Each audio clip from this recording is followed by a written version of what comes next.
Good afternoon and a very warm welcome to everybody to joining us today. We have called people together to discuss the current Somali elections, which is the fifth election process since the formation of Somalia's transitional government. And the outcome will determine which direction the country will take on a large number of crucial policy issues. So we organized this event to bring together a range of Somali and international experts to discuss the most pressing issues for the new Somali government and what steps that new government will take to overcome the existing challenges. We're very happy to have with us today two extremely distinguished and experienced Somali experts, Huda Hassan and Abdul Karim Jama. Plus we have Annette, who's the EU Special Representative for the Horn of Africa and who we are proud to call an alumna of Berghof. She used to be a senior advisor. And we have Michael Keating, now the Executive Director of the European Institute of Peace, but formerly the Special Representative of the UN Secretary General for Somalia for a number of years. With that, I would like to hand over to Abass Kassim, who is the Senior Project Manager of the Berghof Foundation in Somalia. Abass.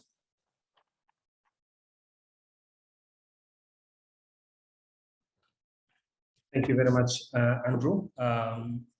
My name is Abass Kassim. I'm Senior Project Manager at the Berghof Foundation.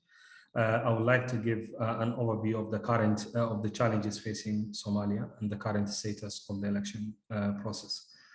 Somalia continues to make progress in peace building, state building, and economic development despite the structural impediments that continue to inhibit advances in key policy areas such as inclusive politics, constitution-making process, security, federalization process, rule of law, and the reform of public financial management.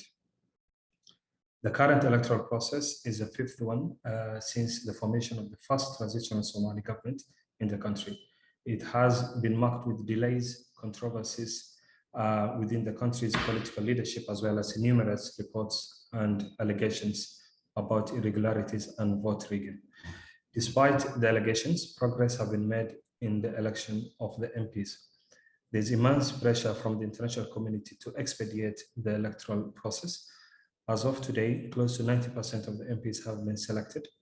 The electoral process in the federal member states such as Southwest State, Galmudug, Puntland State is near completion. However, the process in Jubaland and Hirshabelle states have been met with obstacles, particularly in Gedo region and Hiran region. Despite the complications that went on for nearly 2 years, the fact that it has so far been relatively peaceful is encouraging. Consistent with previous electoral cycles, this election is likely to produce a result that's widely accepted by the political stakeholders in the country. And that is a tradition that the Somali political culture has maintained for the past 20 years.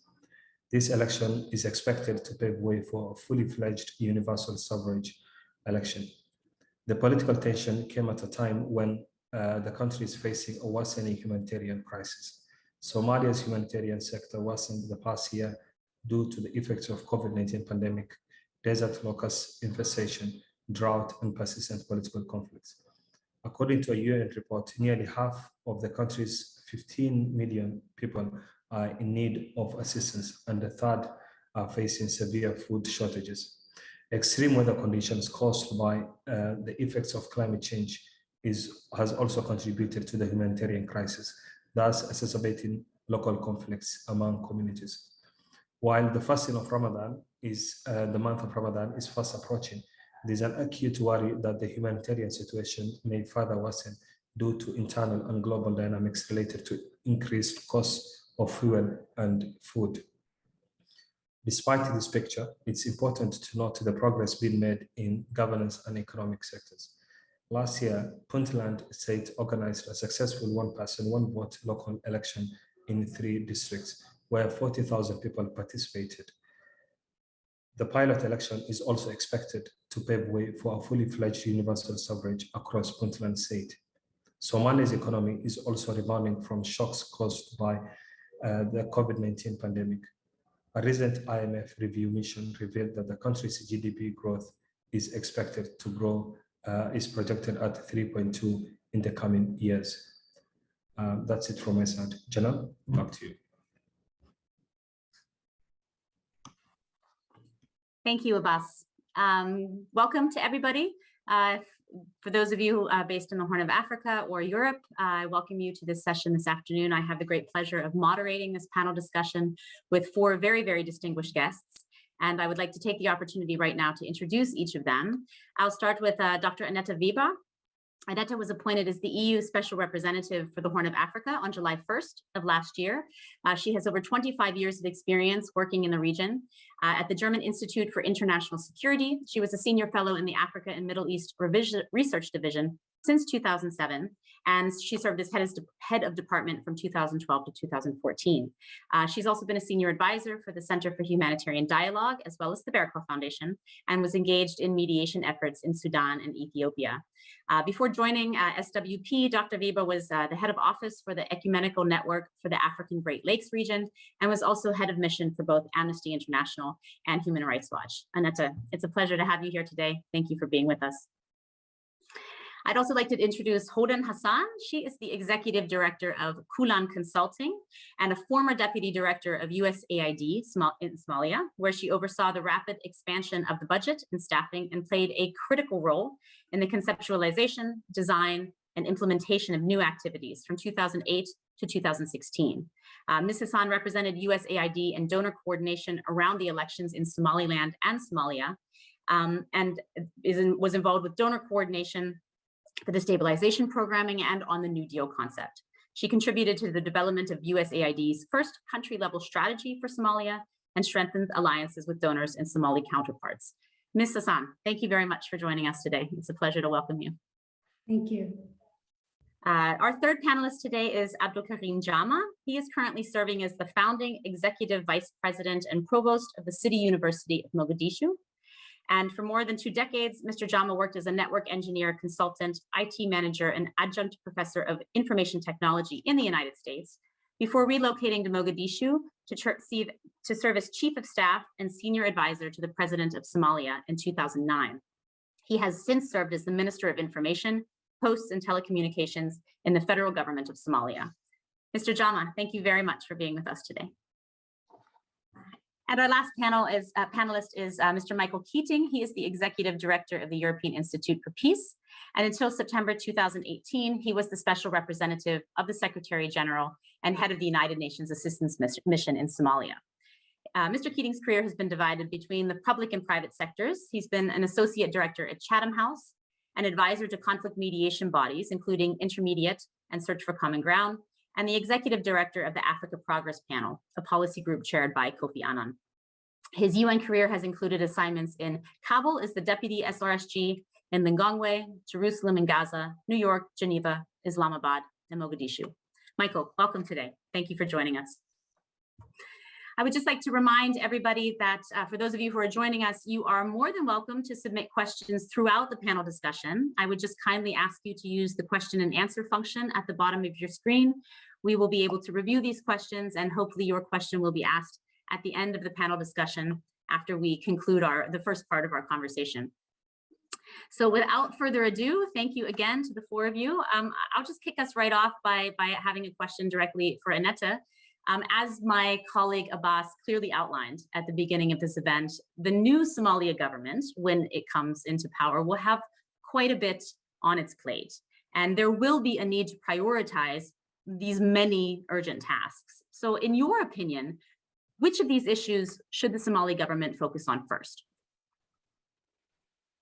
Thank you, Janelle, and thank you, Andrew, for inviting me to this really wonderful occasion to have this discussion with the other panelists that provides us for another hour and a half to look at these priorities that we might share or might not share. Let me start with the 3 priorities I think are necessary to get really not only in the timeline but also in the direction I think and I would hope the new government would be moving. I think it's key to everything, including the security architecture. It's key to focus on the political settlement. With the elections, of course, that is the first step, but the work is not done. Abass mentioned it before.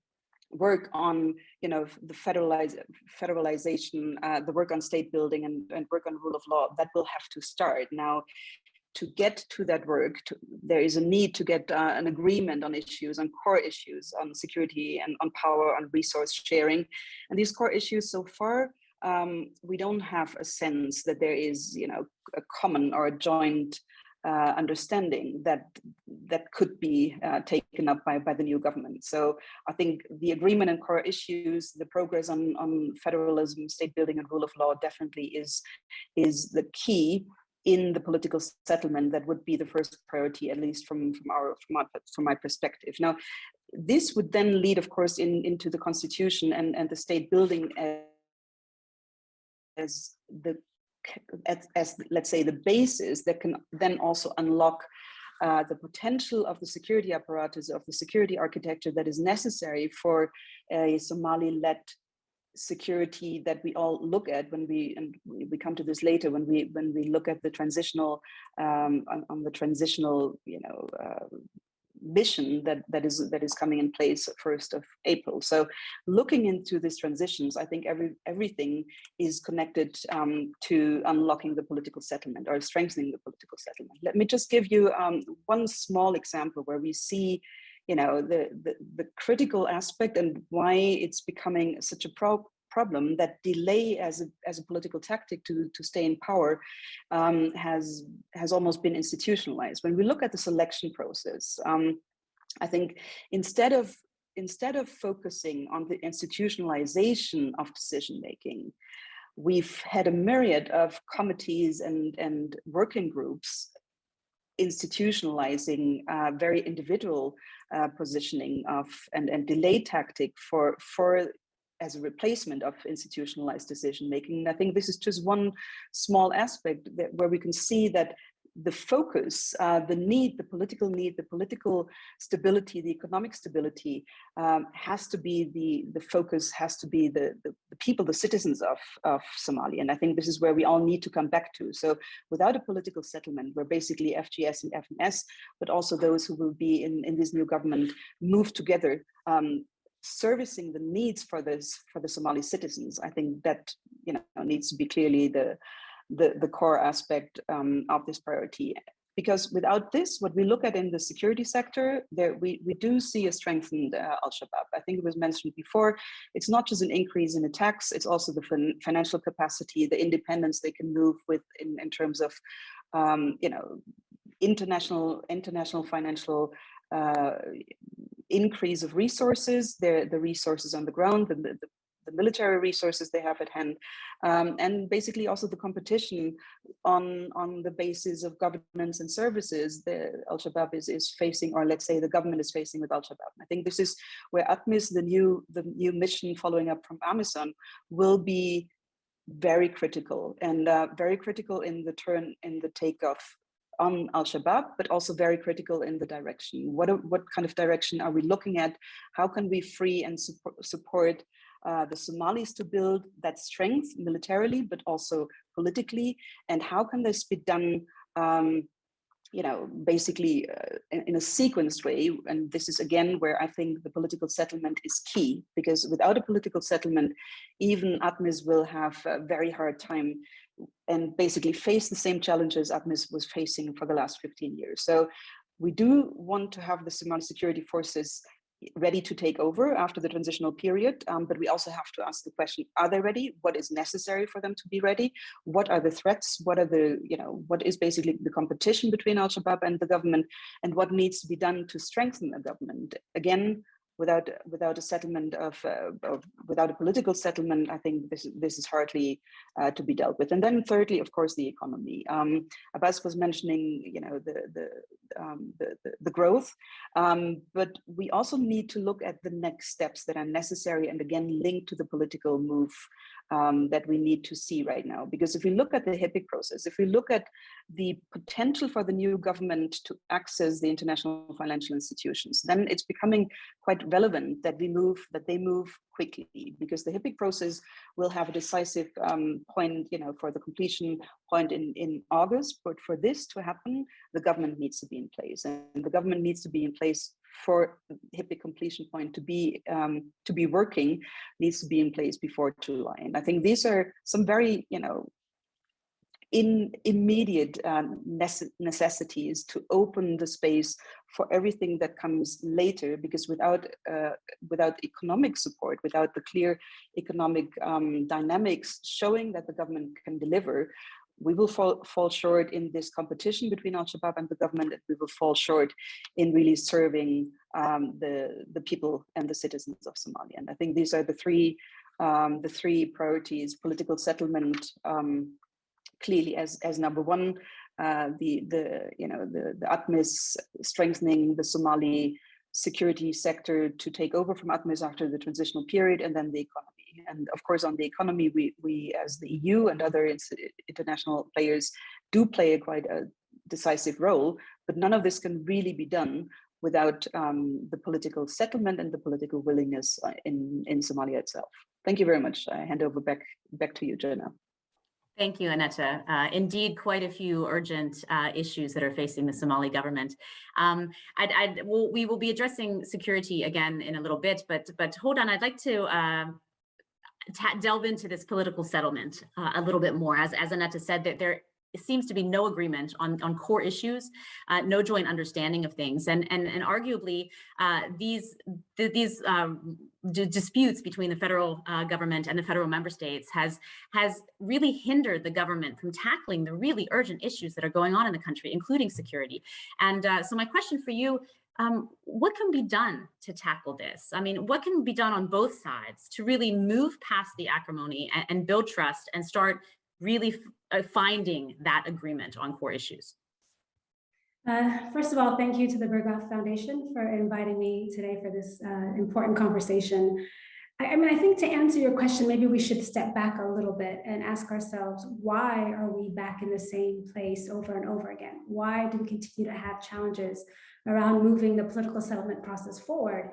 And that's fundamentally because the underlying environment in which these processes, often very technical processes, are being implemented, there is a severe lack of trust, and there's a severe lack of legitimacy in these processes. And when you try to unpack that a little bit more, what you start to see is that the reason there's a lack of trust and legitimacy in the processes is because up until now, and even this particular election, you find that there's a very exclusive, narrow political bargain with very limited public participation in the process. You also have a very opaque, lack of understanding of the rules of the game. And as a result, when you have an environment in which there's a lack of trust, it's really difficult to move very critical processes around the federalism, discussions around security sector, et cetera. So I think one of the most important things for the new government, now we sort of get to when the elections are complete and you have a new government in place, the onus is going to be on the new incoming federal administration to sort of set the tone. And to set the tone so that there is, reestablish some trust and cooperation with the federal member states, to create the space for compromise, and ultimately really to collectively develop a roadmap. And that roadmap would tackle some of the issues that Dr. Weber just described, which is, around the security sector architecture, around fiscal federalism in terms of money, and ultimately also around power sharing. Not power sharing, the division of power between the center and the periphery. These are all infinitely more possible to do in an environment in which there is more trust, and that trust is evidenced by ensuring that there is consensual processes moving forward. But the other aspect is not to rely again on leadership, right? You have to get to the other challenge, which is widening public participation. Right now, there's very limited public participation in most of the processes. So you're going to have to find ways to enhance the role of civil society. And when I say civil society, I know traditionally people think about NGO groups. I'm thinking about a much wider definition of civil society, from universities to private sector organizations. These are all key players that need to be part of these processes. And then ultimately there needs to be I would say, a more effective IC engagement around these issues. In fragile states like Somalia, especially with the presence of Al-Shabaab, there are a lot of trade-offs that often happen. And those trade-offs are around a focus on security sector, a focus on stability at all costs. And that has been a bit challenging for moving processes that take time, that don't fit into a 1 or a 2 year project timeline. So it's going to really involve a sort of more holistic change in approach from all levels. Thank you. Thank you very much, Hodan. I think you gave us a very good overview of what the core issues have been over the past decade or more, in terms of the lack of trust and legitimacy, and the fact that there's an elite bargaining structure that isn't working for the people of Somalia specifically, and how to get them involved. This very much relates to the stalling of the federalization process, in terms of disagreement or lack of compromise, like you said, on fiscal federalism, on power sharing between the levels. And so I'd like to turn to Abdul Karim and ask potentially a controversial question. This federalization process that has been going on for a decade now has been very limited because of the issues that Hodan has just outlined, and various others. The constitutional review process has been delayed. It's been never completed. The district council formation has been riddled with complications. So I think it's clear to some extent why this has become stalled. But my controversial question is really, is there still hope for a federal system in Somalia? Over to you.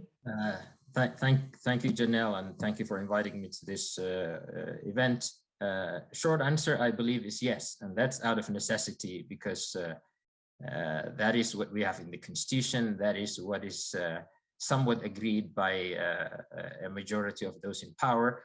As you know, federalism is in practice is a relatively new concept from 2012. It came up in the 1950s from what's now Southwest state in fear of being marginalized, but it is not perfect and it is not well designed. It came out in a haphazard manner. There are fragmentations, including some regions in Hiran and Gedo and Sol and Sanag and Benadir, which are just not happy with where they are or how they fit, or if they fit at all. But over the last 5 years, the federal arrangement in Somalia has been dysfunctional, no dispute, and cooperative, and invariably confrontational. When I worked in Villa Somalia, the whatever little federal structures existed, there was a lot of co-opting and consulting and cooperation. The next two administrations were increasingly more aggressive and increasingly more unilateral in their actions. Right now, in picture, at least it boils down to 6 persons who are antagonistic to each other, whose actions are often interest-driven, self-centered, and highly personalized. No consultation, debate, or decentralized consultation with the other members. The trust deficit, really, Holden put it very well, is very important. And it comes from lack of trust between the political elites, as well as the mistrust of the public in what is going on and how it's being done. You see whatever little rules we have in the Constitution being ignored, no accountability, people are getting away with a lot. And so there is a concern about that creates mistrust that needs to be reversed. You find that political power is centralized at the federal government. There's this mindset of a central system, which is what we have seen in the military days, and many politicians still yearn for that. So the federal government is in practice doing a lot of central activities. The federal member states, heads or leaders or presidents, whatever, do not also devolve power further down. And one of the questions was what happened to the district commissioners and so on. One wonders Why is there no election in the districts in Mogadishu for a mayor or Mogadishu or what have you? For the same reasons, the consolidation of power is the mindset that's there. Important for the federalization project, but will come is Somaliland. The absence of Somaliland also creates challenges for any federal administration, even though Somaliland is represented in the 4.5 power sharing system that's clan-based. If you look at the power sharing articles in the constitution, the role of the local authorities at the third level, district level, is just not mentioned at all. It's just nowhere to be found. It is one of the things that needs to be added.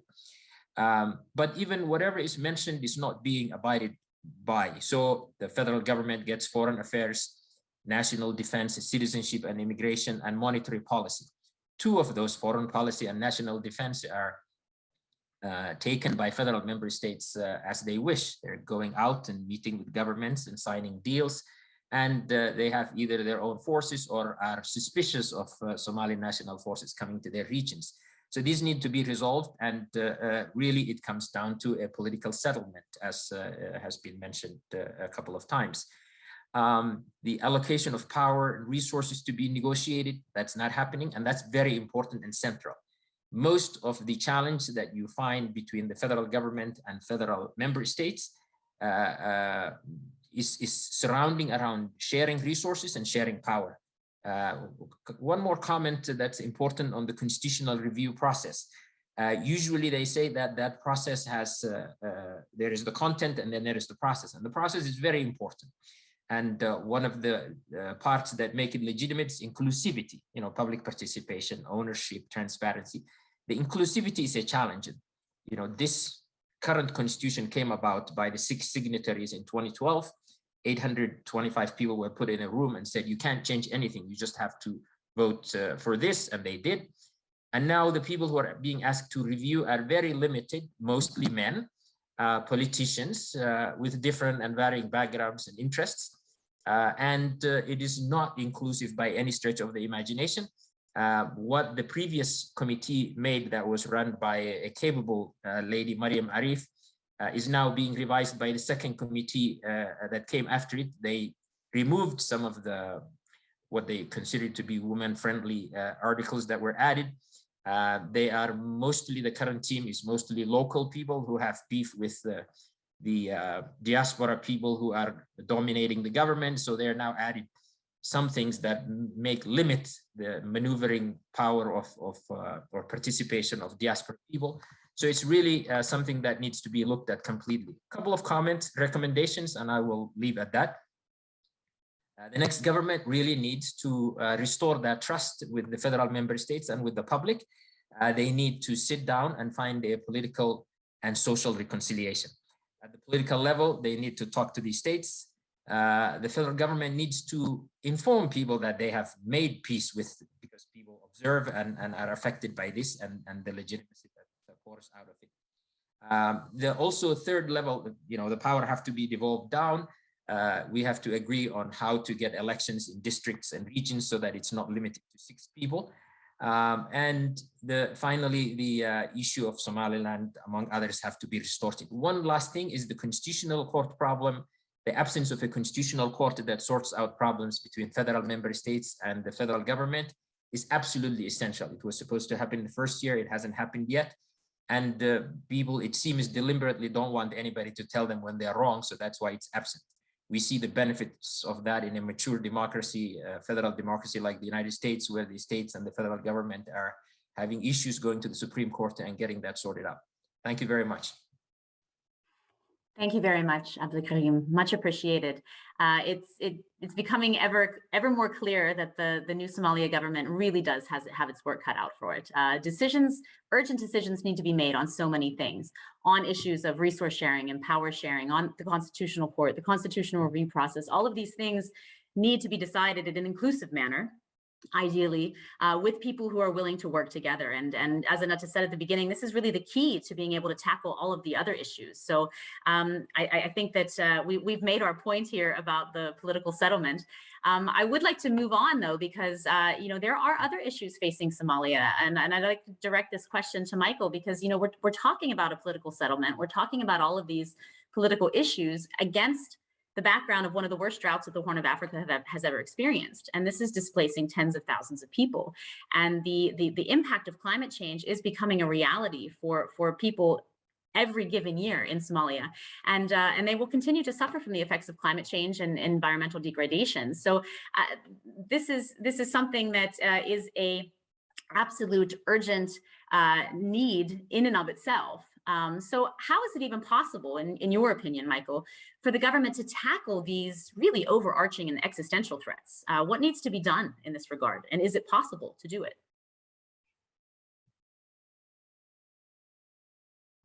If you could unmute yourself, thank you.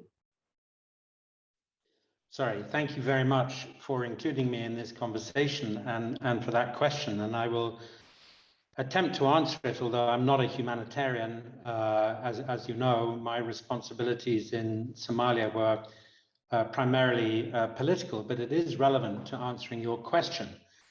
Because I would like to think that the last time there was threat of a serious famine, namely 2016-2017, it was averted. And it was averted because, in part, because for a while at least, the incoming government put fighting that famine top of the political agenda. It really did. And I remember meeting the president the day after he was elected. And he said, what do you think my priorities should be? And I said, he was obviously asking everybody the same question. And I said, listen, if you can show that you are leading a genuinely national effort to deal with this problem, that will be both great for Somalis, but it will also send a very powerful signal to the international community about your seriousness. At a time when then we thought the competition for humanitarian funding was fierce. Well, right now, the competition for humanitarian funding is even more fierce, not least in light of what's happened in Ukraine. So, I won't go into the nitty-gritty of what the humanitarians have to do, but what I would say is that political leadership and engaging the Somali private sector, engaging the diaspora, sending signals of political solidarity with those who are affected, even if they are not necessarily, from your part of the country, your clan or whatever, and making this a top political priority will make a huge difference. And I think it was partly as a consequence of the government doing that in 2017, within weeks of starting, that the Secretary General came to Somalia, and that drew a lot of attention. And if you look back, it was actually quite a successful operation. And it was a genuine partnership between the government, the private sector, affected communities, the international community, and so on. But Janelle, am I allowed to kind of respond or at least build on some of the points that have been made so far, or do you want me to? No, absolutely, please do. Okay, because what I think is extraordinary about Somalia is you can tell the story in many different ways. But the way I like to tell it is that, it has, if you step back from the day-to-day politics and what's happening from one week to the next, or even 1 month to the next, it has made pretty extraordinary progress over the last 10 or 20 years. And the speakers before me have pointed to that, and whether it's in aspects of the socioeconomic, including the whole arrears clearance and debt relief piece, the deepening of federalism despite all the problems, progress on the security front, again despite all the problems. But I don't think one should underestimate the challenges that the incoming government is gonna face. And I think, this is going to be at a particularly tough time because of a number of external factors, not just COVID and climate change that have already been mentioned, plus environmental degradation, which, by the way, I think it is more in the agency of Somalis to deal with the problem of environmental degradation, even if climate change is very difficult. But then we've also, I hope we're at the tail end, but we may not be, of this kind of global war against terror, and the bookend of Afghanistan and how that's gonna play out. But of course, the main feature right now is absolute collapse of consensus in the international system, which predates Ukraine, but which has been confirmed by Ukraine, you know, in terms of the world coming together to help countries like Somalia resolve their own differences. And somebody has briefly touched upon it, but I think one of the priorities has to be to make the case for a concerted effort, despite the differences of international actors, whether it's the neighbors or the Europeans and Americans or the Arab states, that they do have a common interest in helping the Somalis achieve stability. Now, that's going to be a really tough call, but I hope that there are going to be some carve-outs, you know, in this increasingly fragmented international landscape, and that Somalia might be one of them. I'm not going to repeat many of the things that others have said. I agree with Annette's, you know, 3 priorities, broadly speaking, socioeconomic security and the political settlement. And I really subscribe to what Hodan has said about, you know, deepening public engagement and the absence of trust, and what Abdul Karim Jama said about federalism and the other points he made. I think what I would add is that, you know, to the degree that we're sort of slightly imagining ourselves as providing some advice to the incoming government, my suggestion would be to develop a political strategy for the incoming government that is built essentially on increasing the legitimacy of both federal governments, the federal member states and local government, and on conflict resolution. We've touched upon this, but I think it needs to go further than perhaps has been mentioned. And I would divide this into 2 bits.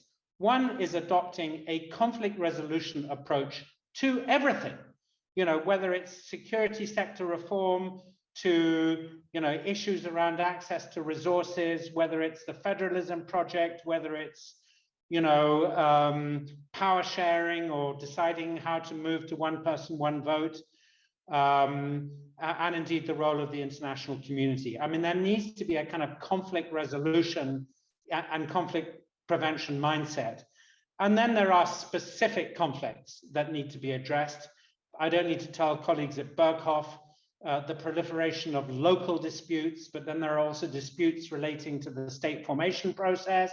There's the whole Somaliland, Somalia issue, and something that we've touched upon, but I don't think has been given as much attention as it might deserve, is the issue of Al-Shabaab.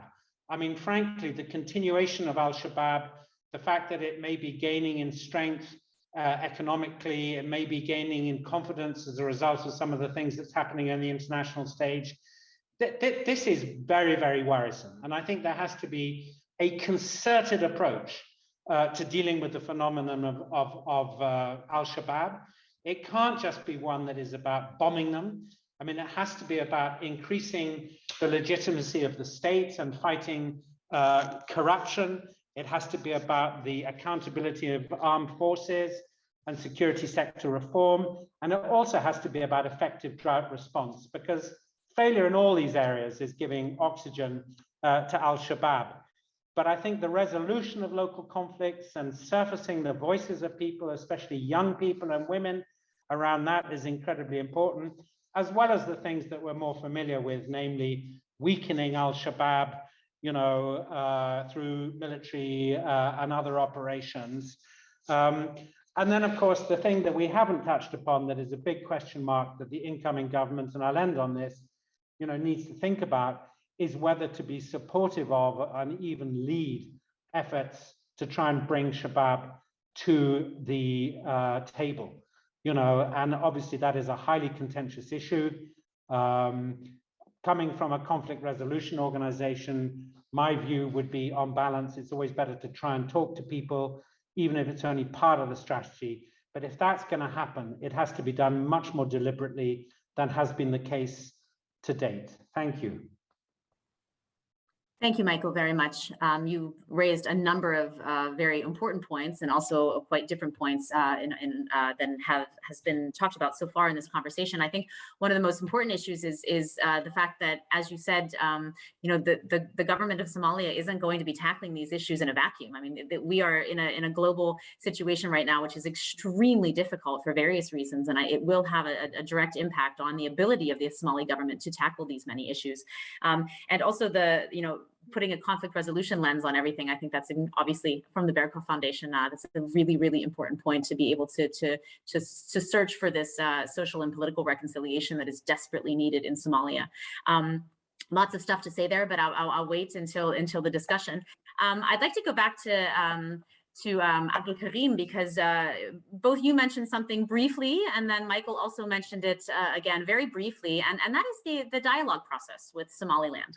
And I think this issue is very often overshadowed by events in South Central Somalia, by various crises, but it has been said that resolving the dispute with Somaliland is really critical to ensuring a peaceful and democratic future for all of Somalia, irrelevant of what actually comes out of it in the end.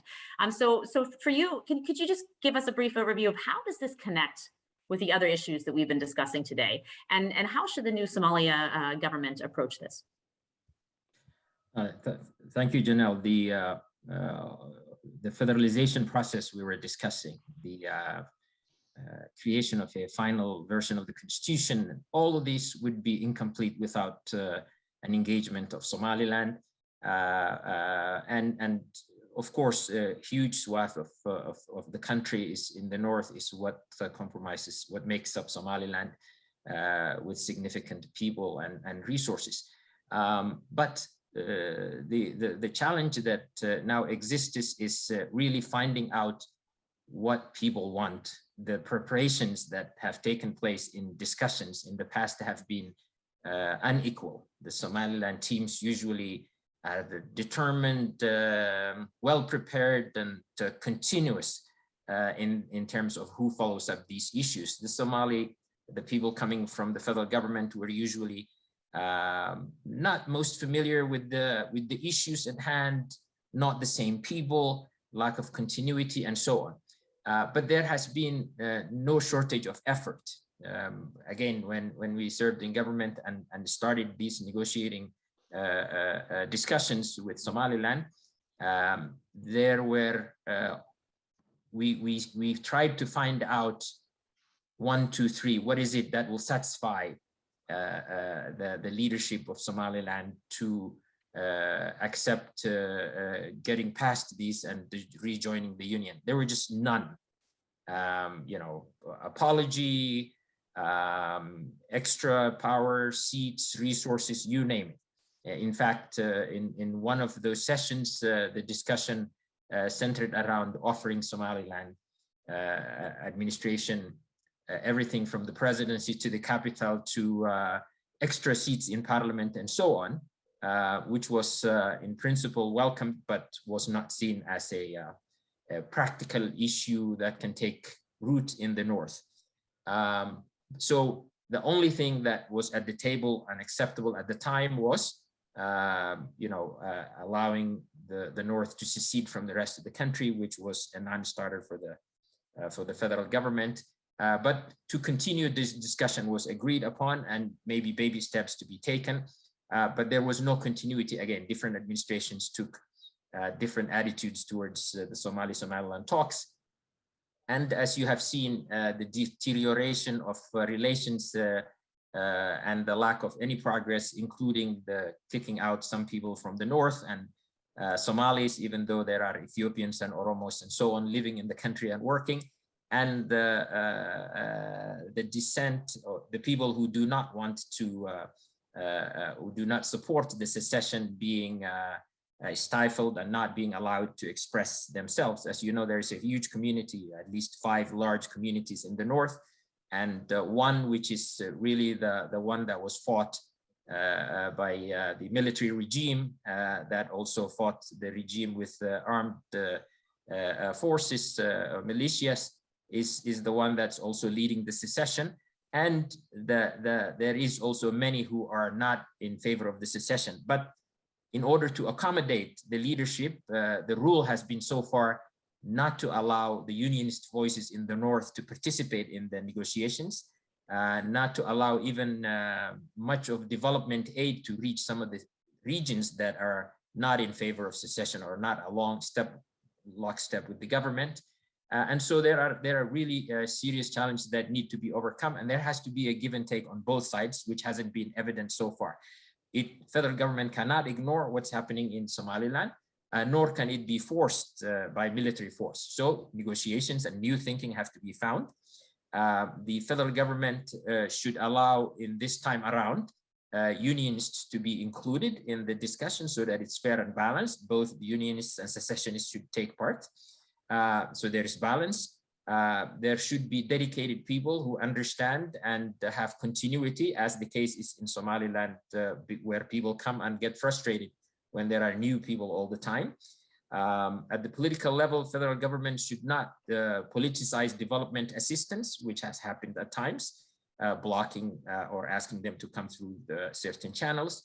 By the same token, the Somaliland administration has politicized development aid to the eastern regions of the country that do not share its thoughts of secession.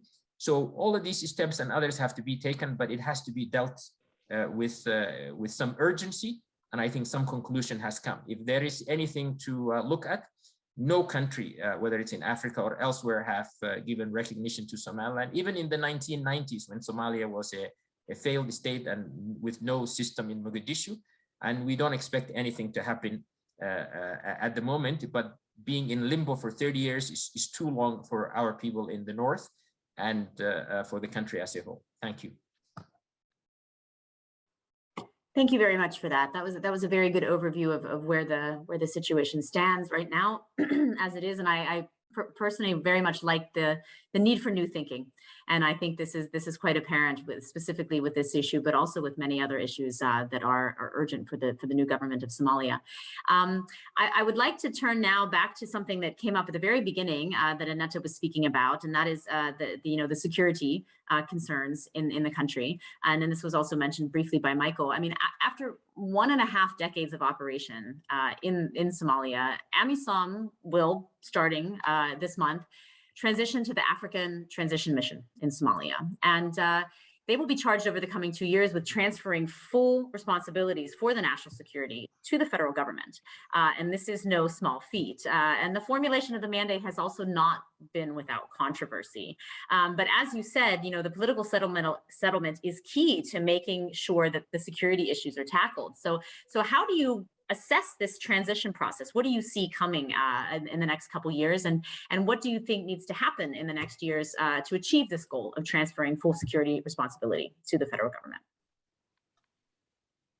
Thank you for this excellent question. And I would like to start, before getting into the details, I'd like to start coming back to the question of lessons learned from Afghanistan, because I think this is really key, what we're looking at right now in terms of the security aspect, but also the political aspect. And I think seriousness and partnership is a guiding principle that we need to look at, because my reading from the lessons learned from Afghanistan is, if there is no seriousness and if there is no improvement in effectiveness of governance and service provision by the government, including everything we've talked in the last part of the session, then it's becoming very difficult to look at, a transition in Somalia where basically when asking Al-Shabaab to the table would just be a transition to the better, because then why would you, basically it would be a transition that we've seen in Afghanistan, moving out the government. And I think that is not really what we want to look at. So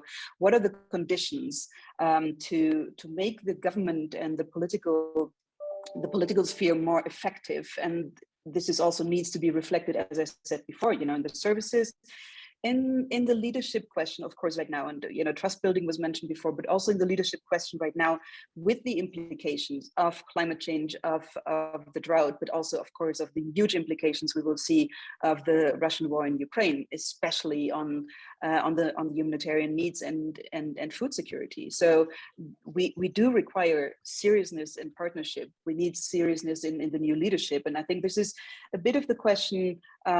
Strengthening the political, strengthening the governance. At the same time, I think what we need to look at is what are the conditions. What are the conditions of the security sector right now, and what are we transitioning into? Now we have a new, ATMIS is new not just in name, but it's new in the aspect of looking at the transition. And before getting into the details of this transition, I think we need to look at the condition on the ground in Somalia, the fragmentation of the security forces, and of course, again, the lack of coordination and willingness to coordinate between FGS and ATMIS. I think when we talk about ATMIS, without talking about at the same time, we reducing ATMIS, we building up the Somali lead, because this is what the Somalis want. This is what we all, clearly believe needs to happen. But it has to happen in unison. It has to happen at the very same time, because if you reduce ATMIS and if you don't build up, and if the Somalis are not built joint force, a joint understanding, a joint vision of their security architecture, then I think we will be or Somalia will be in very difficult times. So what are the conditions? Are the Somalis ready? And I think this is not just a question of, are the Somalis ready? Can we hand over? The question is, what is the joint, do they have a joint vision that the transition plan that is not even agreed between the two sides?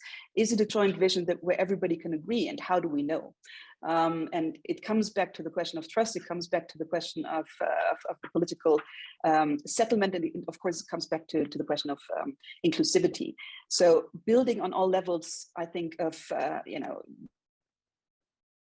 trust building, people shaping their future, including shaping their own political and security future, or having a say in this. Because what are we looking at really is we need to have an increase in ATMIS, so the Somalis can take more care of the policing. The Somalis can take more care in building this trust through a direct engagement with protection of civilians, and freeing, in our understanding, freeing ATMIS from this whole package that so far they've been sitting on. I think, again, FGS AU transition, Somali transition plan is a very good step, but of course now it needs the joint planning, it needs the joint operations, it needs a common vision, a common Somali vision, and common Somali security architecture. Now, again, when we get more tactical, we from the EU, we want to see ATMIS to be more mobile, more flexible. It might, or it's very clear that it needs different capabilities and capacities. But are we looking only in terms of the numbers?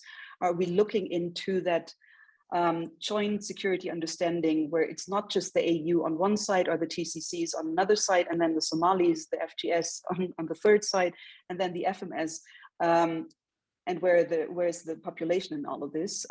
What kind of security needs do they have? And I think this needs to come together. And it's not just a question of force generation. This cannot be the basis of this discussion. It also needs to be a question of integration. It needs to be a question of professionalization. It needs to be a question of command and control. All these questions cannot be answered neither by the EU, by the AU, by the UN. It has to be answered in Somalia. But we need to, again, coming back to the question of seriousness and partnership, we need to build a very serious partnership that has the same objective in transiting, in getting the Somalis to lead. But the core is really the cooperation between FGS and FMS. I think otherwise this cannot work. Back to you. Thanks, Janelle. Thanks, Annette. Yeah, again, we're coming back again to this political partnership, the political agreement, and being able to sit down and discuss things and make the decisions that need to be made in order to make this transition really work over the next 2 years. And it is going to be an incredible challenge. I'm going to jump to Hodan again with my next question, because something that Annette said really got me thinking about where are the people in all of this? What do the people want? And I think we spend so much time talking about the priorities of the government and politics and constitutions and federalization processes, but is this really what the issues for the citizens of Somalia are? I mean, what would they like their government to prioritize? Are they really concerned about the constitutional review process, or are there potentially other issues like access to justice or the provision of services, tackling the structural inequalities that are so prevalent across the country? What do you think the communities of Somalia would like their government to prioritize? That's a good question, and that's a little bit of a difficult question, only because we don't have sort of widespread polling capacities to be able to really get a handle on it. But just from my experience over the years, having opportunities sometimes to be able to actually go to communities and have conversations, it's certainly not the Constitution. I mean, I'm sorry to say that. or some of these high-level processes. It's fundamentally around the ability of people to earn a living, to the ability of people to have schools. And they're not even really expecting the government to provide them with schooling or free schooling. What they expect the government to, at minimum, do is to provide the space in which private sector can come in, and people can move about without being harassed, without being potentially the victims of violence. So a safe place, a safe and secure place where they can be able to do business, be able to move about the country with relative ease, is probably what I hear from people is probably the most important, and the expectation they have from government is around safety, security. Hence, the discussions around security sector is so critical. And in terms of other aspects, economics is important. And again, because there is a relatively vibrant private sector in Somalia, one of the things that the government has been called to do is provide some of the regulatory framework, the oversight. There's lots of medicines in Somalia, but how do you make sure those medicines aren't expired? There are a lot of schools in Somalia. How do you make sure that the higher level tertiary education is actually, legitimate and can provide a quality education to the youth?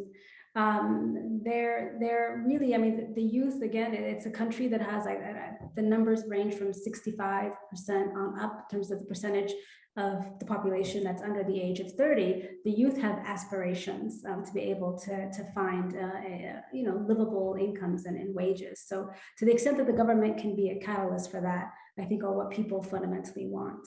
And then just to touch on one thing that Dr. Weber touched on in terms of the security sector, it really is tied, I think, into political settlements. I don't think we can underestimate how important it is for those underlying discussions, both between the federal government and federal member states, and even probably more importantly, between the federal member states and communities, because the bulk of security outside of Mogadishu and outside of some of the state capitals is provided by communities, by community militia, community, whatever you want to call it, it's community level policing. And so the real question really is that people are not going to want to integrate their young men into armies or into state level forces until there is an equitable political settlement at the state level, until people feel that they're not being politically marginalized. And one of just a short story that kind of illustrates this is one of the first jobs I ever got in international development was in Hargeisa and in Somaliland, and they had just come out of quite a damaging internal civil war. And so when you traveled from Hargeisa all the way to Burro, which is about a 4 or 5 hour drive, you would pass no less than 15 checkpoints, and each checkpoint was the community of this clan or subclan. And that was just the norm because there still wasn't an effective trust. Within about 6 months, there were multiple conversations and talks, completely community-led, then at the Somaliland level, which then culminated in like a vision and a roadmap for a constitution, etc., parliament. And quite soon, you started to see a DDR process. Communities were more trusting of demobilizing to some degree, but more importantly, in having their young men be part of a Somaliland police force or a Somaliland army. So you have to kind of get the politics right and the trust right.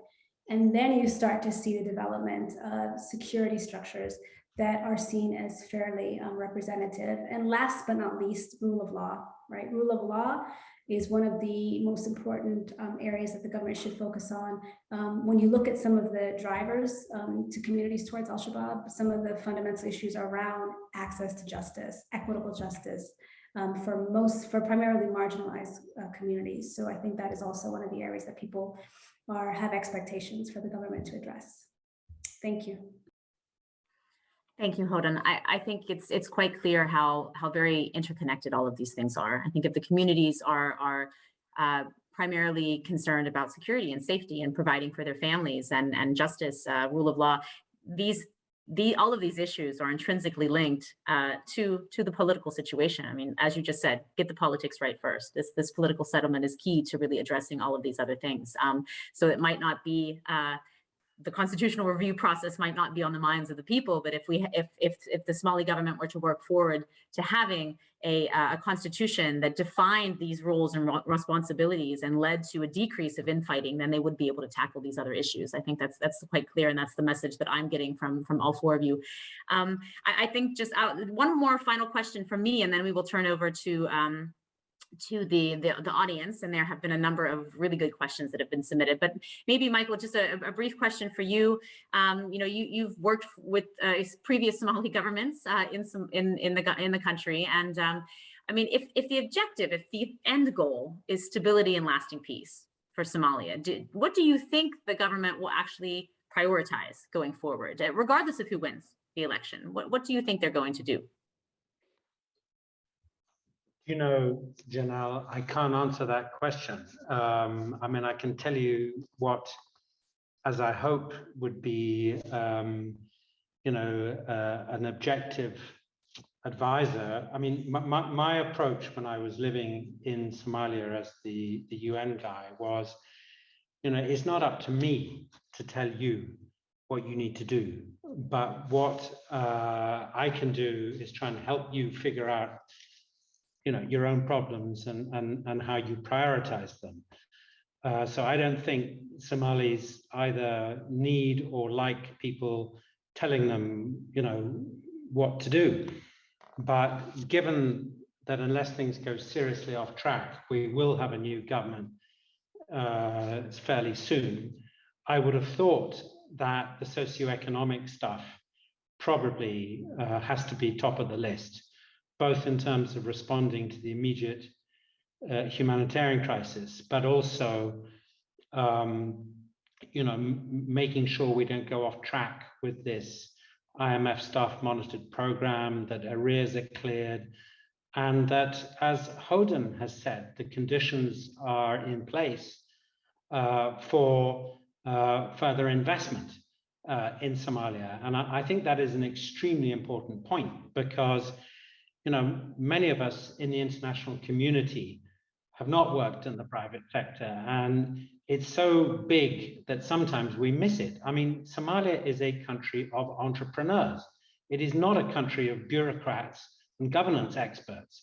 It's full of people, who are very entrepreneurial, both out of necessity and by inclination, and capturing that entrepreneurship and channeling it seems to me to be an extraordinarily important thing to do. And I do agree that creating more stable political environment is the key to that. And I just want to tell very briefly, a story on this. By the way, I kept asking people, why is Somaliland doing so much better than many other parts of Somalia? And one of the reasons I was given that I found compelling is that the private sector decided back in the early 90s to invest in the functionality of Somaliland. And that has never really happened in many other parts of Somalia. And I'm not saying Somalia should be turned into sort of one big corporate enterprise, but unless you have the private sector investing in the functionality of the state and instead deciding to have its own arrangements, whether it's to do with security or money transfer or whatever, then you're compromising the functionality of the state in the first place. And the story I would tell is partly because of the climate change issue. I spent an inordinate amount of time trying to boost access to energy, which I thought was a political issue, and brought people together. And to my amazement, at the end of a 2 or 3 day brainstorming conference in which we had entrepreneurs and local communities and international actors, the main message from Somalis to entrepreneurs and community leaders to government was, please get your act together in terms of standardization, get your act together in terms of regulation. And I kept sort of, going like this. I can't believe what I'm hearing. The private sector asking the government for more regulation. I mean, how many places in the world does that happen? And that speaks to its complete absence, not complete, but large absence. And, firms can't communicate with each other. Standards are different. You just look at the wiring in any town. It's like a sort of spaghetti junction. There is very, very little interconnectivity. I just want to make one very quick other point relating to what a couple of other speakers, in particular Annette, have said, is that, this issue of security sector reform, I mean, one of the things that I believe is very important is that it passes the 4A test. And the 4 A's are able, accountable, acceptable, and affordable in terms of what we're transitioning to. And unfortunately, most people focus on the able bit. Do people know how to hold weapons, and do people know how to do comms, and do people know how to do the planning and so on? But the other bits are incredibly important if the politics of security are to be addressed properly. And the accountable bit is, to whom are the security forces accountable? And that forces a question about, trust and political cohesion. The acceptable bit is, will the Somali public, will women, will young people trust somebody who turns up in a uniform? And particularly if that person is from a different part of the country, a different clan or whatever. And what do you need to do to get to the point where security forces are acceptable? And I think the point about policing is very good. You can do much more with policing than has been the case in my view. And then there's the issue of affordability. This often gets lost as well. And that has to be part of this transition conversation. And it comes down to how much money is the international community prepared to subsidize Somali security forces, and what's the glide path away from that, and what is Somalia going to do to boost revenues to the state so that it can afford a security sector. And I think if we can get these 4 pieces aligned, not easy, that will really make a huge difference. Thank you. Thank you very much, Michael. And thank you to all 4 of our panelists. So far, it has been a very enlightening and interesting discussion for me, and I hope for all of the people that are listening. We have quite a few questions from the audience, and I would like to give everybody give them the opportunity to pose them. I will be reading them aloud to the panelists. Some of these questions are directed at certain panelists, but I would say that all 4 of you are knowledgeable about all of these topics and can respond. So if somebody really wants to respond to a question that I ask and then it's directed at one person but feels they want to say something, please speak up. I'll start with a specific question about the election, and maybe I'll throw this out to Hodan. There have been cases of irregularities and bypassing of the women's quota, which is 30% in Parliament, and this has been reported in the current election. So you were speaking before about the lack of legitimacy. So how can something like this, a case of irregularity and bypassing the women's quota, how can this lead to a legitimate outcome for the new government coming in? If you have a response to that. Yes, I mean, I think your question was, how does it lead to a legitimate? Well, I think it's probably a rhetorical question. Yeah, it is kind of, because there is going to be a government. It's going to come, and it depending on what happens over the next month or 2, it'll probably be something that's accepted. I mean, with a lot of caveats. I mean, there are many things that could create a contested result. But for the most part, my sense is it's a done deal. And the question really now is looking forward. Again, this podcast, I mean, this discussion is focusing on after the elections. And so if you're thinking after the elections, I think from day one in the new government, plans and thought through how the next set of political elections take place needs to start.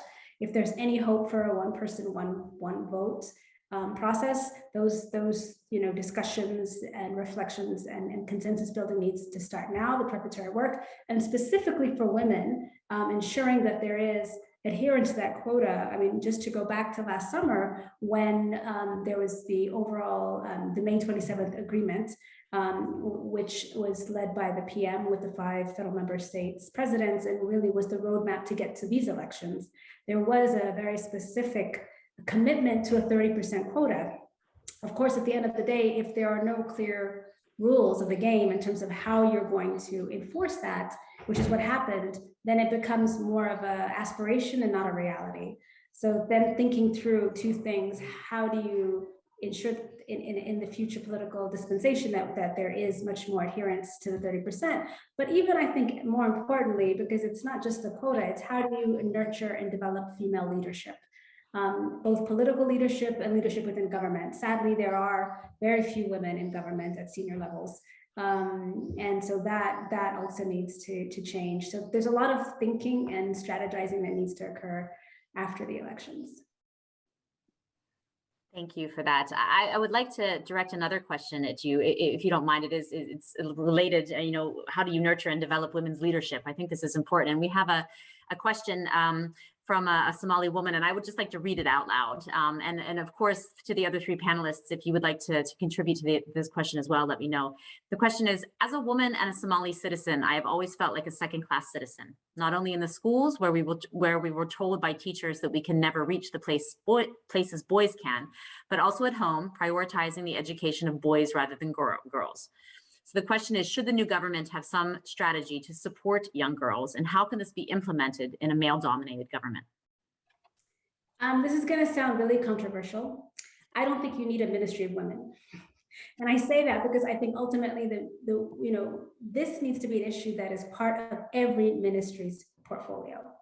Whether it's Ministry of Planning, whether it's Ministry of Health, whether it's Education, ensuring that they're addressing the real gaps that still exist around girls in high school, primary school education, and then job opportunities, and also ultimately addressing some of the challenges once women do get into the workforce, which is, when a woman is single, it's fine, but when she gets married, she could get pregnant, and then, we'll have to deal with X, Y, Z. So there are a lot of challenges that need to be addressed, and I think but I also want to recognize that there have been some positive developments. We don't always, there are more girls in school now than there were 10 years ago. As limited as it is, there are actually more women in government to some degree, but there is definitely more work that needs to be done. Thank you very much for that. For Annette, there is a question, but again, this could be directed at all panelists. The question is, sharing of resources is needed and must be accomplished. However, it should be a 2-way approach. The federal member states should receive support and an equitable share of resources from the center, but the federal government of Somalia should be in control of public infrastructures that generate revenues. And Annette, this question is asking for your comment. I'm not quite sure if I'm the right person to comment on this.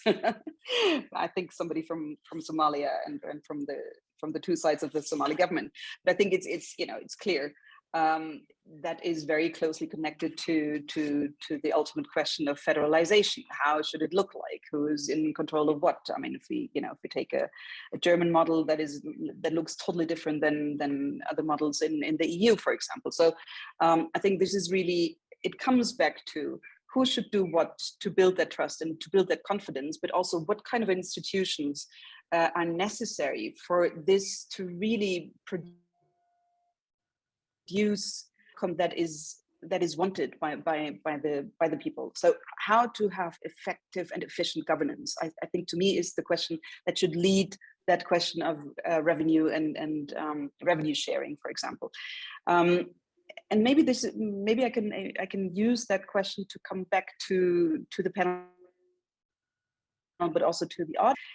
An overall question: who should actually, who should do what when we talk about political settlement? Whose role should be what in terms of FGS, FMS, in terms of the, you've just, Horan was just speaking about women.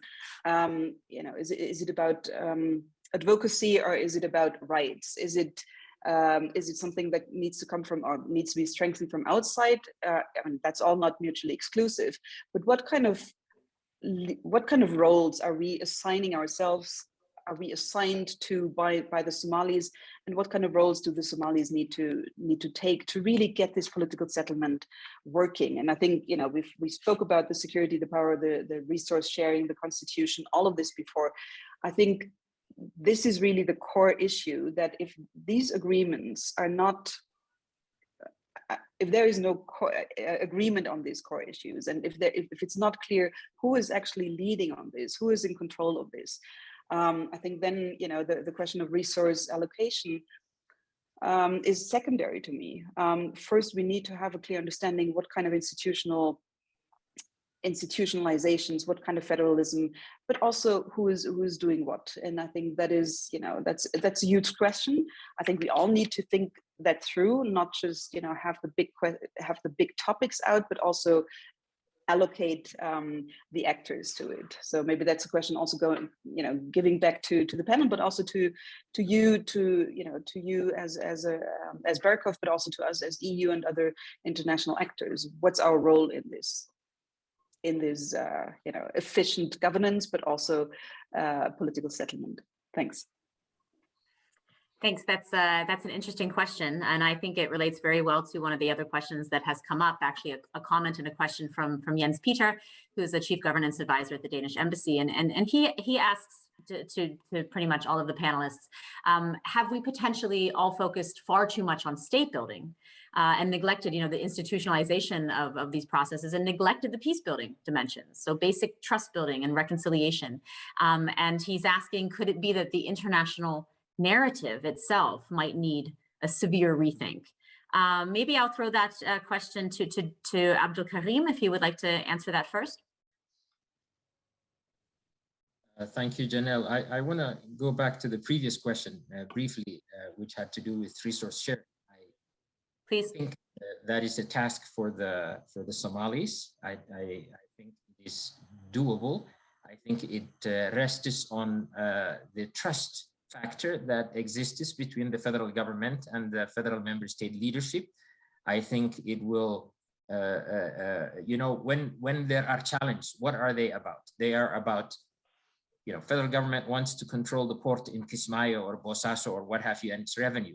Of course, the local administration sees that they will lose revenue and resources. And so unless there is an understanding and an agreement on how resources that are coming from all regions will be shared, and how there are guarantees that that will not be cut off, as sometimes has happened recently, where you know, aid that comes or resources that are available to the Somali government, some will get it because they are friendly with the administration in Mogadishu, and some will not get it because they're on the wrong side of their thinking. When all of that is removed, and it has happened before, where even difficult administrations were accommodated by Mogadishu, the constitution was approved. There was real progress. So I think that can come about, but it needs an understanding and an agreement between the elites, and also the devolution of these structures down to the third level. If every district chooses its mayor and the governors are chosen, they are accountable to their people, and they can look for their best interest. Whereas now the people in the regions are just thinking about themselves and what they can do in the capital of each one of those FMSs rather than further down the road. So this is really important, and it's doable, and it boils down to that settlement being in place. There was also mention about you know, Afghanistan, Al-Shabaab, and Somalia, and there are lessons to be learned, to be sure, but I caution the difference between Somalia and Afghanistan is real. I think Somalia is more like a good comparison will be Somaliland and Puntland in terms of security and forces, but it is not more like Afghanistan. I think Al-Shabaab is not Taliban. I think it is possible to, and one should explore. Early on in 2009-10, there was Shabaab were controlling Mogadishu. There was an effort to push them out that succeeded eventually, where the president and the prime minister and the ministers were all going to the front lines and supporting the troops until that successfully ended their presence. There were talks also at times that came up with certain conditions, and some of those conditions were implemented, others they backed out and changed their mind. So negotiation and sort of a multi-pronged strategy should be looked at, and it should be led by the Somali forces. I think there is a general, it resonates when people say we want Somali forces to take over, and yes, people see the complexity of that, but we cannot say that 20 years, 30 years we will expect foreign forces to be in the country and take care of security, and people will ignore that. That just doesn't make much sense. But all of the preparations and the precautions have to be taken. Peace building, I think there has to be the state building is important, because what do the Somali people want? By the way, we have done a poll last month from all 18 regions of the country, and we were surprised in the election season what we expected and what we found. The first priority was people had was about doing something about the drought, water shortage and the drought. The second was medical care. The third was education, and the fourth was employment. There was no mention of the elections, being cheated or any of that. There was none of that. But people in Somalia overall want a functioning government. Every time someone is elected, they don't know his program. They don't know his background, and many times they celebrate that there's a new government in place. A lot of benefit of the doubt. People want space to do their business and even pay taxes when they're not getting services. So really people want a government, and people want a functioning government. And if there is legitimacy coming from agreement between the political elites, if there is some progress in terms of forces being trained and taking a part in the peace securing the country, there have been problems between people in uniforms killing taxi drivers or Bajaj and what have you, but people by and large do not have a problem about which region someone comes from when they are in uniform, unless there is a real problem on a particular site. Overall, there is they give the benefit of the doubt and trust. So I think Somalis have to do a lot of reconciliation at different levels and peace building, but the state building is important because people think a lot of things can come from that and build on that. Thank you very much for that statement. I think that's a very important point in looking at what are the priorities for the Somali people specifically. Maybe I'll throw the same question to Michael, because I think you're also well placed as a former SRSG and now as the head of the European Institute for Peace. Do you think the international approach needs a severe rethink and to refocus our efforts on peace building rather than state building? My short answer would be a qualified yes. And like previous speakers, I would just like to touch upon something that you haven't asked me before, elaborating on that. This business of sharing of resources. I think, it's a measure of the political culture in the country that so much of the discussion is about revenues, basically. I mean, that's what often drives the discussions around this. But if you engage Somalis in, well, how do we actually increase economic activity in a way that benefits both business and everybody else, whether in agriculture or whatever it is, fisheries, energy, livestock, or responsible exploitation of natural resources. And by the way, there are a lot of natural resources, as you know, like uranium and iron ore and so on. Basically, what very quickly happens, in my experience, is a recognition that massive investment is needed. Instead of exporting huge amounts of untreated fish, because you haven't got the cold chains and haven't got the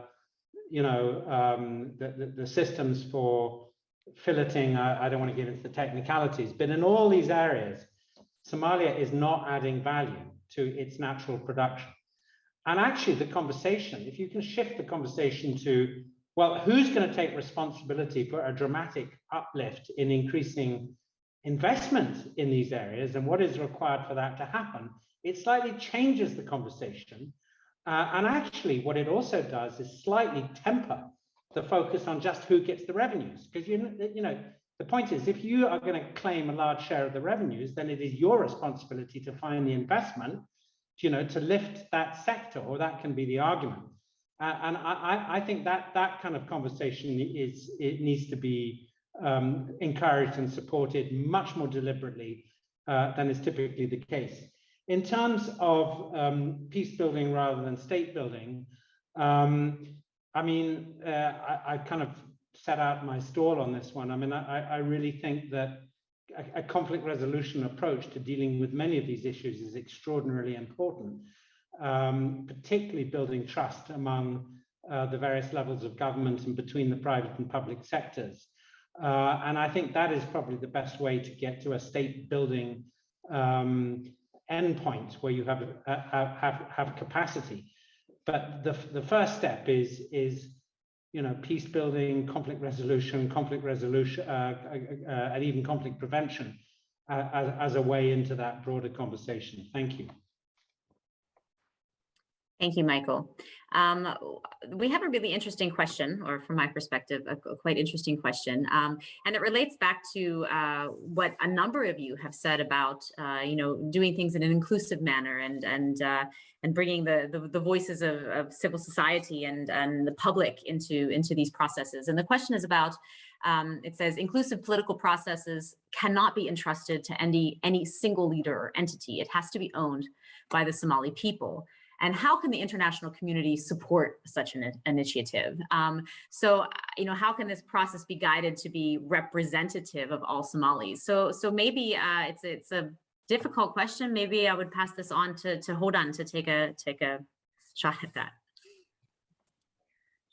Sure. I mean, I think we just need to recognize, and it's an excellent question, and I think the answer is in the question, in that we really do need to find ways to expand a lot of the political processes to ensure that you have the feedback, the engagement, and ultimately the relationship between state and citizen improved, right? The social contract, which has been weak at the sort of federal and probably at the state level and the citizen, it's probably stronger at the local level. So the question really is how can we ensure that can be improved? And I think, as you move forward any of these processes, whether it's the security sector, like the national security architecture and the discussions that take place, if the international community is sort of funding this type of discussion and dialogue, it cannot just be between the federal government and federal member states. There needs to be a way to feed in the thoughts and reflections of other stakeholders into the discussions. I think that's important, and that you can use that same approach when you're talking about some of the other key political settlements and challenges that exist. Engage on public dialogue around these issues, work with the Somali media, have debates on TV around what types of federalism, what's the best way to do X, Y, or Z. People are talking about it, but I think the challenge for many is to be informed about the complexity of these issues, and then to have much more informed discussions, which I think needs to happen. And then ultimately, then you have you have ideally much more of a demand side. You increase the demand from public around some of these issues around, rule of law, corruption, transparent processes are important. And then just one comment on peace building versus state building. And I'm assuming implicit in that is also just a recognition that it's a peace building lens around some of the political settlement processes. Because what I would caution against, and you see it sometimes, is that there is an idea that, oh, this is so complicated at the federal level or the national level. Let's just work on local level peace and reconciliation, which often involves just one community talking to another community over a specific resource issue, funding that discussion and dialogue, and then before you know it, another conflict around the same issue emerges. And it's almost like playing whack-a-mole. You're not ultimately dealing with the underlying issues. And although a lot of those underlying issues are actually because of the lack of a functioning state at the district level, at the regional level, at the state level. So it's a recognition that you need to to have that conflict resolution lens, as Michael said, and make sure that the key stakeholders are involved in the process. Yeah, thank you. Thank you for that. Building on that question, the need to have local stakeholders and all stakeholders involved in these processes. There's a question about the Somaliland-Somalia negotiations, and this process, this dialogue process over the last however many years has been an elite-led process on both sides. So there have been calls to support community-level initiatives that would complement this Track 1 initiative between the Somaliland government and the federal government of Somalia. So maybe for you, Hodan, and then I'll ask Abdul Karim as well. Do you think such initiatives would be helpful for this process?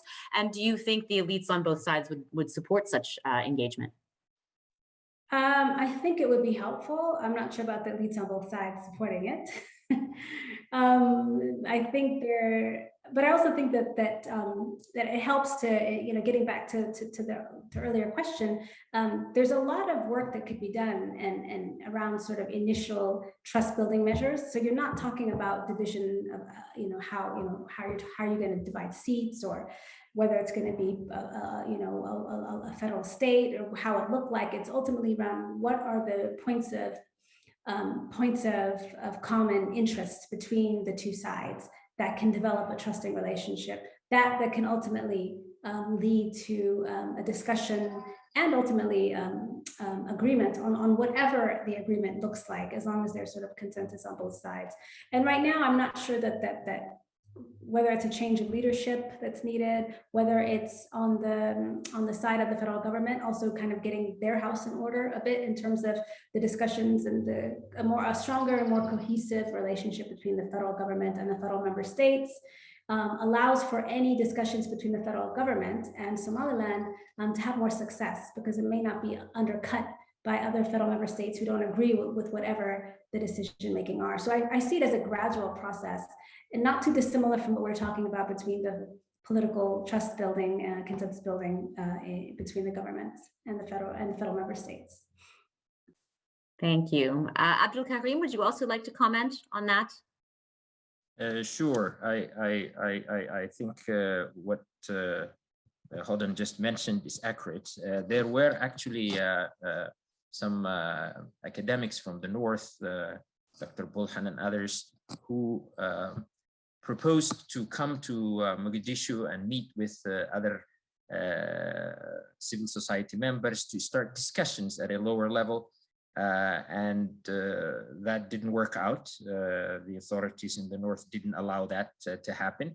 There are also, of course, people who are unionists in Mogadishu, in the government, in the private sector, who at times tried to do something along those lines. And I think it's important to do things gradually, to do discussions. There were discussions to send entertainers, singers, and so on, to back and forth. And those were some of the things that were proposed as baby steps towards further, more substantive negotiations. And I think that still remains to be a good way to start. And if there are even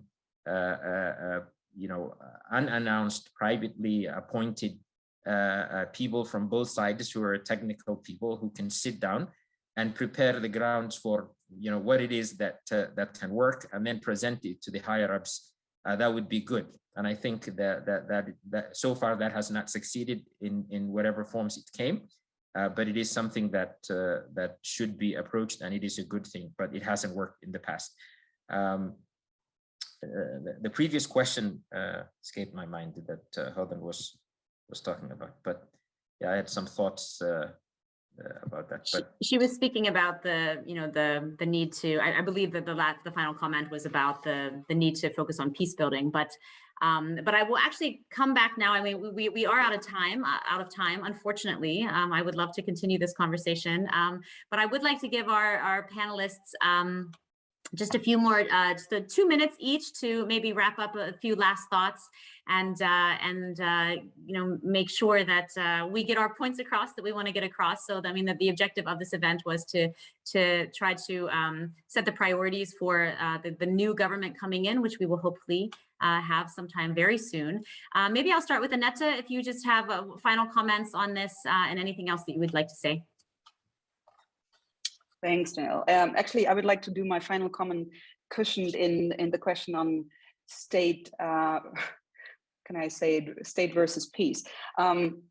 No, I think what I would think we need to look at is really, it's not mutually exclusive. It should be mutually supportive. I think the stronger the support for state building is, the better peace engagement or peace work or conflict resolution can fall back on structures, on institutions that are building trust, that are holding trust. So I think, to me, this is really not a question of either or. It's not opposites. I think this needs to be connected, not just, you know, in basically a multi-level engagement on the population, on the people, on the different levels of government and governance, everything that we've discussed here, but it needs to be better coordinated. And I think this is really, to me, the main issue. It's not about the either or. Everything has to happen here. And I don't think states should be neglected. I think that would be wrong to just look at one side and hope it would be resulting in a more peaceful and more stable environment for the citizens. And I think I would like to come back to what Hodan said in terms of the social contract. I think the social contract can only work well if the state can really also produce, if the state can deliver, and, you know, on all the aspects, governance, security, and all of this. And I think, so to me, it's really how to coordinate this better, how to have the understanding of trust, the social contract, but also what needs to be delivered. And lastly, what needs to be, where the state needs to be winning, where the government needs to be basically delivering better than Al-Shabaab, if really this is the orientation, if this is the direction we're looking at. And I think then we can also come in and see from outside, you know, what is there to support. And I think that, again, is not an either or. Of course, we're supporting, you know, organizations such as Berghof, and we're supporting governments. We're supporting, you know, basically different level of governments, and we're supporting the AU on this. And I think all of this is necessary. And I think the question is, how can it be synchronized better? How can we have a common direction? So that, to me, would be my final thought on this very interesting exchange. Thank you very much. Thank you, Annette. Yeah, a common vision, a common approach. I think that's something that's come across loud and clear. Abdul Karim, would you have any final words today? Sure. Thank you, Janelle. What has been said really covers the gamut, and I would say new government should address the humanitarian issue that is foremost on the mind of people, because it is here and now. I think finishing the constitution by having a credible review process that's inclusive is very important.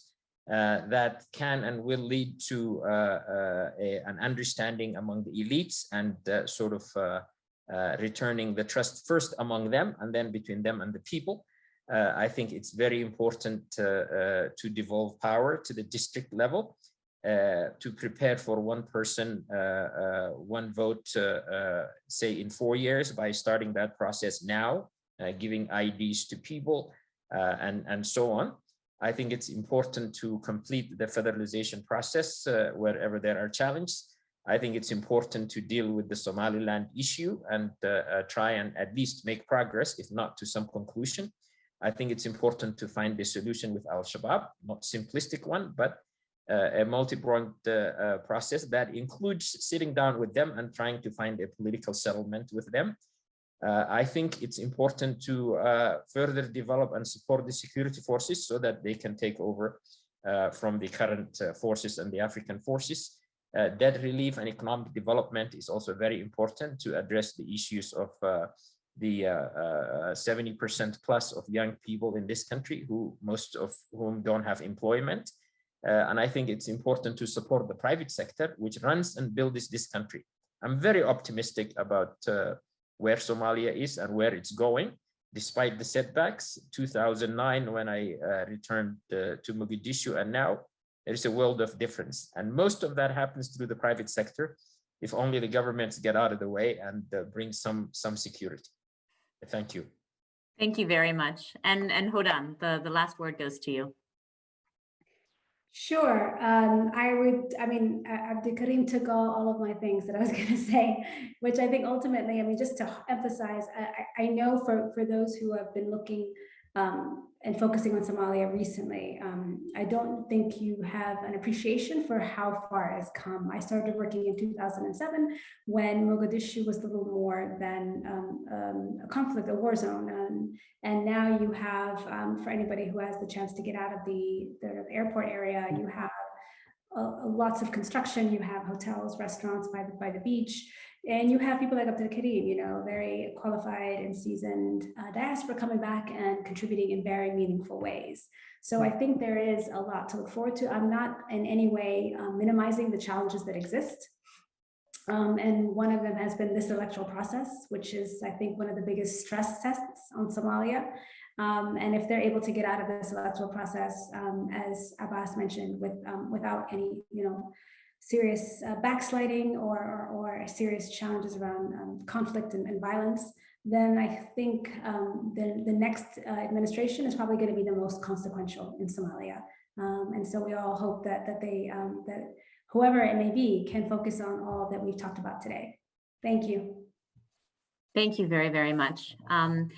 Apologies to everyone for going a few minutes over time. I think it's speaks well for how much there is to talk about on this topic. And I want to thank everybody who has turned in to listen to us today, and very much appreciated. And I'd also like to say a very special thanks to my Berghof Foundation colleagues who put this event together. There's a lot of work that goes on behind the scenes, and I want to thank every one of them.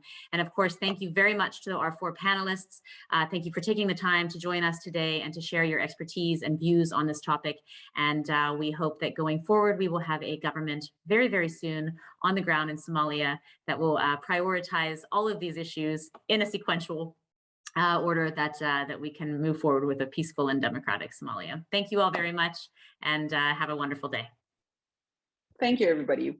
Yes. It was a pleasure exchanging. Thank you. Thank you. And greetings to Berlin.